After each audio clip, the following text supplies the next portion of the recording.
నమస్తే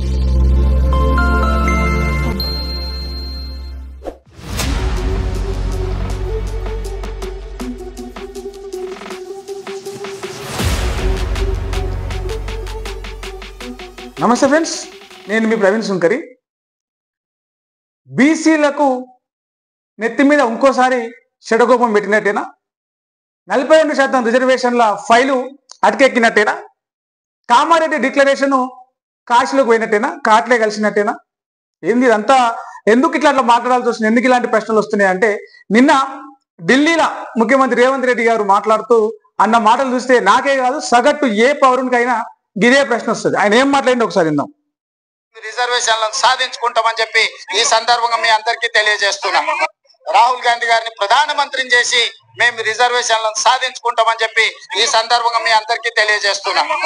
అంటే రాహుల్ గాంధీని ప్రధానమంత్రి చేసిన తర్వాత ఈ రిజర్వేషన్లు సాధించుకుంటాం అంటే ఇప్పుడు ప్రధానమంత్రి వాళ్ళు మోడీ.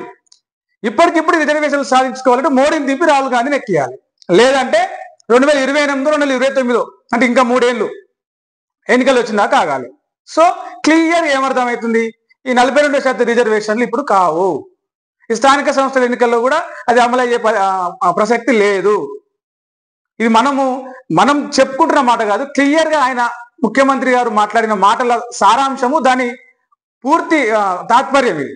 రాహుల్ గాంధీ గారిని ప్రధానమంత్రి చేసుకున్న తర్వాత రిజర్వేషన్లు సాధించుకుంటాము అంటే అప్పటిదాకా రిజర్వేషన్లు రావు.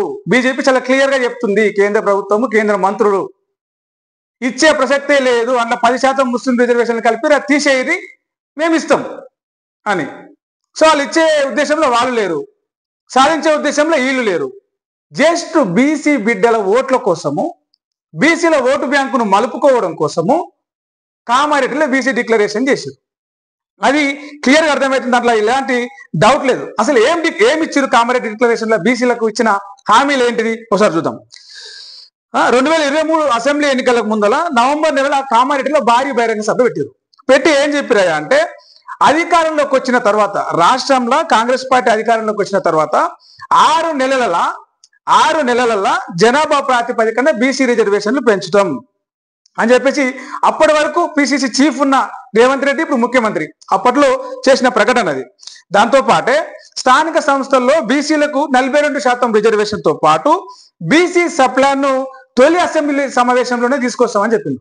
42% ఇది కాలేదు, బీసీ సప్లాన్ తొలి అసెంబ్లీ సమావేశం వచ్చి 18-20 నెలలు అవుతుంది. ఇప్పటిదాకా అసెంబ్లీ సమావేశాలు అయినా కానీ బీసీ సప్లాన్ ముచ్చటనే లేదు. బీసీల అభివృద్ధి కోసం ఏటా 20,000 కోట్లు 5 ఏళ్లలో కలిపి 1,00,000 కోట్లు ఖర్చు చేస్తామని చెప్పారు బీసీల అభివృద్ధి కోసం. ఏటా 20,000 కోట్లు అంటే దాదాపు 2వ సంవత్సరం కదా ఇది. 40,000 కోట్లు ఇప్పటికే ఖర్చు పెట్టి ఉండాలి. ఎన్ని 4 కోట్లన్నా ఖర్చు పెట్టినా లేదు. ఇది బీసీల మీద ఉన్న ప్రేమ కాంగ్రెస్ పార్టీకి. ఇటు ఆ మధ్యలో 2024లో కులగణన అని చెప్పేసి నిర్వహించారు. బీసీ రిజర్వేషన్లు తెస్తాం, బీసీల లెక్క తేలుస్తాం, ఆ లెక్క తేలితేనే బీసీ రిజర్వేషన్ 42% ఏనీకి వస్తుందని చెప్పేసి కులగణన సర్వే 2024 అని చెప్పేసి ఒక నివేదికను ఇచ్చేసారు. 1931 తర్వాత ఇప్పటి వరకు భారతదేశంలో కులగణన అనేది జరగలే.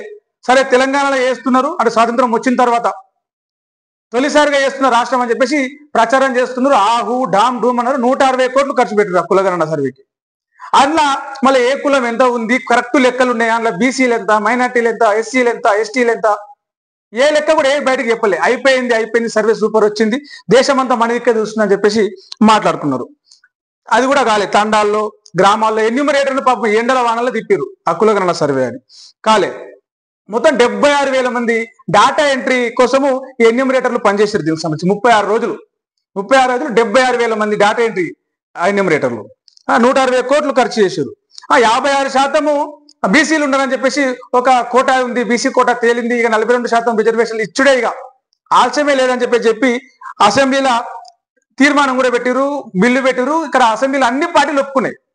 మరి మీరు నిజంగా బీసీలకు ఆ బిల్లు పెట్టే ఉద్దేశం ఉంటే తెలంగాణ రాకముందు కూడా మీరు అధికారంలో ఉన్నారు కదా, అప్పుడు కేంద్రంలో ఉండదు మీరే, రాష్ట్రంలో ఉండదు మీరే. అప్పుడు ఎందుకు తెలియదు? ఇప్పుడు ఎందుకు తెచ్చారంటే 10 ఏళ్ళు కాంగ్రెస్ పార్టీ అధికారానికి దూరం అయింది, నమ్మలే జనాలు. ఏం చేసినా నమ్మేటట్లేరు. ఇక బీసీ అని చెప్పేసి తీసుకొచ్చి చేస్తే నమ్ముతారు, ఓట్లు వేస్తారు అని చెప్పేసి అప్పట్లో 2023 అసెంబ్లీ ఎన్నికల్లో నమ్మిచ్చి ఓట్లు వేయించుకున్నారు. మరి ఇప్పుడు రెండేళ్ల కాలం అయిపోవస్తుంది, ఏం తేల్చలేదు. ఇంకా మేము మీద పెట్టినాం, సరే ఢిల్లీకి పోతాం, ఢిల్లీ మెడలు వస్తాం, కాలు ఇరగొడతాం, చేతులు ఇరగొడతాం అని వేయరు. మెడలు కాదు కదా, మెడల మీదకి మళ్ళీ కూడా చూడలేదు మోడీ కానీ కేంద్ర మంత్రులు కానీ. అసలు రాహుల్ గాంధీ రాలే ఆ సభకి, బీసీల మీ నిన్న జరిగినటువంటి ఆ కార్యక్రమానికి. మీరు మాట్లాడుకుంటే ఏమంటే రాహుల్ గాంధీ ప్రధాని అయినాక బీసీల బిల్లు 42% రిజర్వేషన్ సాధిస్తాం. ఆయన ప్రధాని అయ్యేది ఎప్పుడు? మొన్నటి ఎన్నికలలోనే 99 సీట్లు వచ్చినాయి ఇండియా కూటమి పెడితే. మళ్ళీ అంటారు మీదకెళ్ళి 150 సీట్లు ఎక్కువ మించనీయం, మిగతా సీట్లన్నీ కొట్టుకుంటామంటే తలా తోకా పట్టుకొని గిల్ల కొట్టుకుంటే 99 సీట్లు వచ్చినాయి పార్లమెంట్లో కాంగ్రెస్ పార్టీకి సంబంధించిన కూటమికి.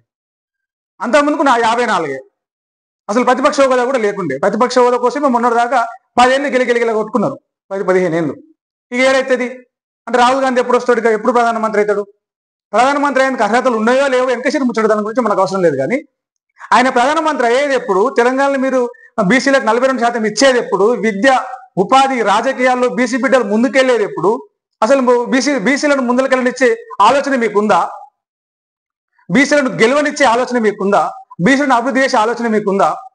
ఉంటే గిట్లా ఎడమ దిక్కు చూపిస్తే ఎడమది కడితే కుడి దిక్కు శర్మకు, మీది కడితే కింది కడితే మీదికి, కాలుకు మోకాలుకు బోడగుండుకు మోసేయికి ముక్కుకు ముడిపెట్టే కథలన్నీ చెప్పారు కదా.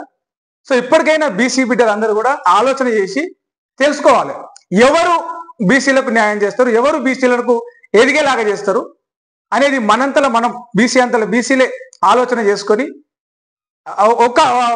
దాని ఏమంటారు ఒక్క మాట మీద ఉంటే బీసీ రిజర్వేషన్ల బిల్లు దేవలాడుకుంటా మన కాళ్ళకాడికే వస్తుంది. ఆ విషయం మనం అందరం గుర్తుపెట్టుకుంటే బాగుంటుంది. ఏ పార్టీ అయినా సరే ప్రజల అభివృద్ధి, ప్రజల అభ్యున్నతి కోరుకుంటేనే ముందలు పోతుంది. కథలు చెప్పుకుంటూ కాలాన్ని ఏమంటారు కరిగేలాగా చేస్తే ఆ పార్టీ ఎప్పటికీ ముందల పడదు. ఏదో గుడ్డిలో నెల 1-2 అధికారంలోకి రావచ్చు, కానీ భవిష్యత్తులో పూర్తిగా పునాదులు కూడా సమాధులలోకి వెళ్ళిపోతాయి. రైట్ ఫ్రెండ్స్, ఇది దీనికి సంబంధించిన టాపిక్. దీని మీద మీ అభిప్రాయాలు ఏంటో చెప్పండి, కామెంట్ సెక్షన్లో చెప్పండి. వీడియో నచ్చితే సబ్స్క్రైబ్ చేయండి, సపోర్ట్ చేయండి. నేను మీ ప్రవీణ్ సుంకరి, మరో వీడియోలో మళ్ళీ కలుద్దాం. నమస్తే.